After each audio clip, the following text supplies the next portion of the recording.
আজকে আমরা কুমিল্লা 11 আসনে বিএনপির যিনি প্রার্থী জনাব মোহাম্মদ কামরুল হুদা, যিনি আমার পাশে অবস্থান করছেন, তিনি আজকে এই আসনে বিজয় ঘোষিত জনাব সৈয়দ আব্দুল্লাহ মোহাম্মদ তাহের, যিনি বাংলাদেশ জামাত ইসলামের নায়েবে আমির, ওনার বিরুদ্ধে আজকে ইলেকশন পিটিশনে মামলা করেছেন।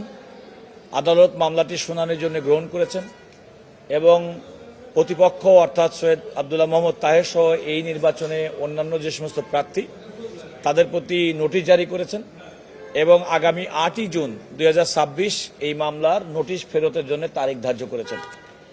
ইতিমধ্যে আদালত এই মামলার সমস্ত নির্বাচনী সরঞ্জাম সেগুলো সংগ্রহ করার জন্য নির্দেশনা দিয়েছেন।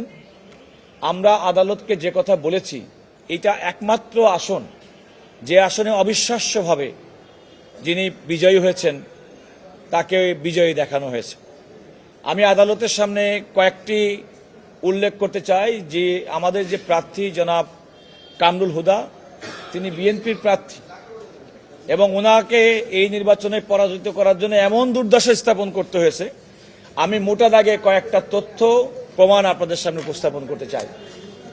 যেমন দেখেন, এই আসনে রফিক ভুইয়া সরকারি প্রাথমিক বিদ্যালয়ে জামাতের প্রার্থী ভোট পেয়েছেন 1650টা, আর ধানের শীষের প্রার্থী কামরুল হুদাকে ভোট দেখানো হয়েছে মাত্র 65টা। আমরা ধোপকলা উচ্চ বিদ্যালয়ের একটা কেন্দ্র, যেখানে জামাতের প্রার্থীর ভোট দেখানো হয়েছে 1771টা কাটাছেড়া করে। প্রথমে 1534টা ছিল, পরে হয়েছে 1771টা। জনাব কামরুল হুদাকে দেখাইছে 211টা। আশ্চর্যজনকভাবে পশ্চিম ডেকরা সরকারি প্রাথমিক বিদ্যালয়, সেখানে জামাতের প্রার্থী আব্দুল্লাহ মোহাম্মদ তাহেরের ভোটের সংখ্যা 1908, আর ধানের শীষের প্রার্থী কামরুল হুদার ভোটের সংখ্যা হচ্ছে মাত্র 74। এরকম ভাবে আমরা অসংখ্য কেন্দ্র, এই যে ভোটের যে ব্যবধান, একটি কেন্দ্রের একটা কথা বলি, পদুয়া সুপিয়া উচ্চ বিদ্যালয় জামাতের প্রার্থী ভোট পেয়েছেন 2210, ধানের শীষের প্রার্থী ভোট পেয়েছেন 225। এমনকি 15 ভোট 20 ভোট, এই যে আরেকটা কেন্দ্র ধুবড়া এই বুদরা কেন্দ্র 1752, ওনাকে দেখাইছে 106।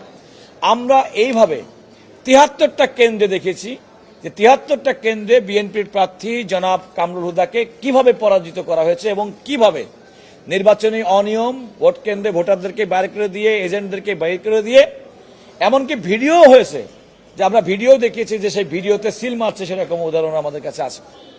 এটা নির্বাচনের নামে এই আসনে আপনারা জানেন যে বাংলাদেশের নির্বাচনে একমাত্র আসন যে আসনের কয়েকটি কেন্দ্রের ফলাফল নির্বাচন কমিশন বাতিল করেছিল, ককটেল বিস্ফোরণের মতো ঘটনা ঘটেছে। এরকম একটা জ্বলন্তভাবে প্রমাণ যে যেখানে ধানের শীষের প্রার্থীর এই যে আসনগুলোতে আপনারা সহজেই বুঝে করতে পারেন যে কিভাবে এই নির্বাচনটি হয়েছে এবং আমাদের এই প্রার্থীকে পরাজিত করা হয়েছে। আমরা আদালতের কাছে সমস্ত কিছু প্রমাণ উল্লেখ করেছি। আমি শুধুমাত্র প্রমাণ হিসেবে এই 73টা কেন্দ্রের প্রত্যেকটা সিট আমরা দিয়েছি এবং সেখানে দেখেছি কিভাবে। সর্বশেষ কথাটা বলি, সেটা আপনাদের আরো বোধগম্য হবে।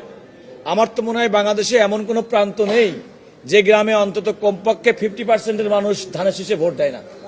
অথচ এখানে রাজবল্লভপুর সরকারি প্রাথমিক বিদ্যালয় একটা কেন্দ্র, সেই কেন্দ্রে জামাতের প্রার্থী ভোট দেখিয়েছে 2557, আর ধানের শীষের প্রার্থী জনাব মোহাম্মদ কামরুল হুদার ভোট হয়েছে মাত্র 50। এটা 51 হতে পারতো, 49 হতে পারতো। এইভাবে প্রত্যেকটা কেন্দ্র আমরা দেখেন, আমি প্রত্যেকটা কেন্দ্র ওয়ারি। এই একটি কেন্দ্র রামপুর সরকারি প্রাথমিক বিদ্যালয়, যেখানে জামাতের প্রার্থী আব্দুল্লাহ মোহাম্মদ তাহেরকে ভোট দেখানো হয়েছে 2018, আর আমাদের প্রার্থী জনাব কামরুল হুদা বিএনপির প্রার্থী, তার ভোটের পরিমাণ হচ্ছে, সংখ্যা হচ্ছে মাত্র 95। একটা আছে 21টা, মাত্র 21টা ভোট পেয়েছে। 2600 জায়গায় 201। এইভাবে প্রত্যেকটা কেন্দ্র আমরা 73টি এমন কেন্দ্র দেখিয়েছি যে সমস্ত কেন্দ্রে এই যে ভোটের ব্যবধান, সে থেকে সহজে অনুমেয় যে এই কেন্দ্রে, এখানে নির্বাচন বলতে যেটা বোঝায়, এটা নির্বাচন হয়নি। প্রার্থীকে এবং তার এজেন্টকে, তার সমর্থকদের, তার ভোটারদেরকে কোনো রকম তো করেই নাই তারা নিজে। এবং সবচেয়ে বড় কথা, আরেকটা বড় অন্যায় হয়েছে, সেটা আমরা মনে করি যে ধানের শীষের যে এজেন্ট, সেই এজেন্টের বাদ দিয়ে অন্য দলের প্রার্থী, তাদেরকে ধানের শীষের এজেন্ট দেখে তাদেরকে স্বাক্ষর নেওয়া হয়েছে। মানে ম্যাল প্র্যাকটিস নির্বাচনের ক্ষেত্রে এরকম গ্লেয়ারিং এক্সাম্পল, এত জ্বলন্ত প্রমাণ ডকুমেন্টারি দেখা যায় না।